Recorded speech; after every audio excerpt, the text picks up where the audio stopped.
Праздники, посвященные женщине, чествуют красоту, доброту и нежность всех матерей, жен, дочерей, сестер, подруг. Женские праздники посвящены особой значимости женщины в семье и обществе, а также защите прав человека и уважению материнства. Она хочет счастья, чтобы были здоровы дети. Рядом был муж, который чуткий и помогает. А женщина – наше счастье, надо беречь их.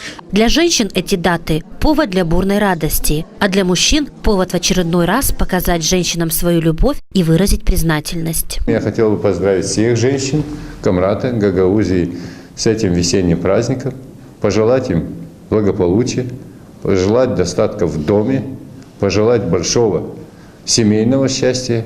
С праздником весны, дорогие женщины!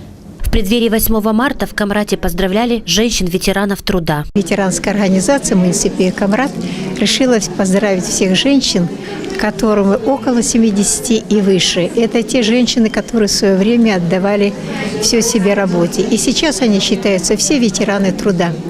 Мы от всей души поздравляем им, желаем счастья, здоровья и пусть еще живут долгие-долгие годы. В это время как раз хочется больше внимания, больше ласки, больше теплоты.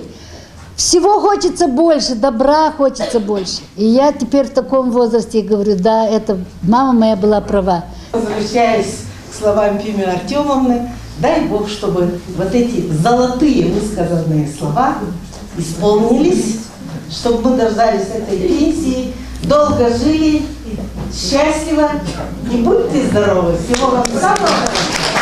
Праздников, восхваляющих женщину, действительно существует немало. Однако для того, чтобы поблагодарить женщину за те красоту и нежность, которую она вносит в мир, совсем не обязательно придавать этому событию официальный статус. Ведь женщина остается ею каждый день своей жизни, а значит, заслуживает ежедневной любви и уважения.